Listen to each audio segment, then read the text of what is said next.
اللہ اپنے بندے کو سزا کیوں دیتا ہے؟ مجھے سوال کا جواب ایسا ملا کہ آج تک مطمئن ہوں۔ میرے ایک دوست پروفیسر ہوا کرتے تھے، تو انہوں نے کہا کہ میں آپ کو ایک قصہ سناؤں، تو میں نے کہا کہ جی۔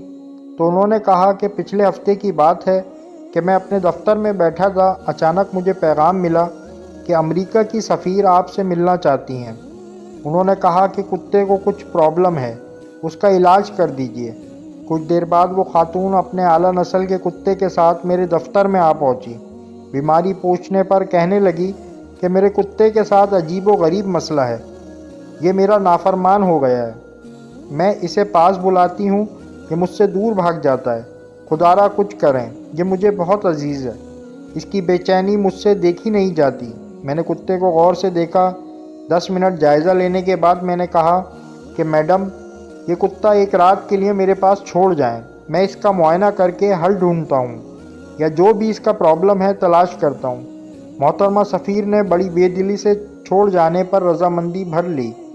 سب چلے گئے تو میں نے کمدار کو، جو کہ ملازم تھا، اس کو آواز لگائی اور اسے کہا کہ فیضو، اس کتے کو بھینسوں کے بھاڑے میں باندھ دو اور ہر آدھے گھنٹے بعد چمڑے کے 4-5 لتر مارو، اس کے بعد صرف پانی ڈالنا، جب پانی پی لے تو پھر مارنا۔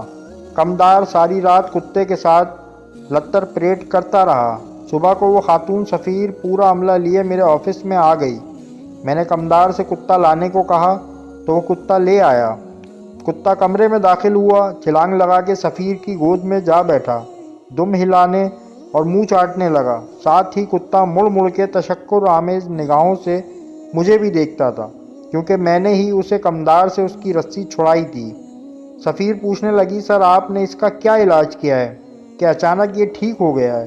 تو میں نے جواب دیا کہ ریشم، اطلس، ایئر کنڈیشن روم اور اعلیٰ خوراک کھا کھا کے یہ خود کو مالک سمجھ بیٹھا تھا اور اپنے مالک کی پہچان کو بھول گیا تھا۔ بس اس کا یہ خناس اتارنے کے لیے اس کو کچھ سائیکولوجیکل اور فزیکل ٹریٹمنٹ کی ضرورت تھی، وہ دے دی۔ تب پتہ چلا کہ اللہ اپنے بندے کو سزا کیوں دیتا ہے۔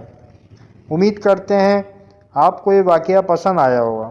ایسے مزید واقعات کو سننے کے لیے ہمارے چینل کو لائک کریں، سبسکرائب کریں اور کمنٹ کریں۔ شکریہ۔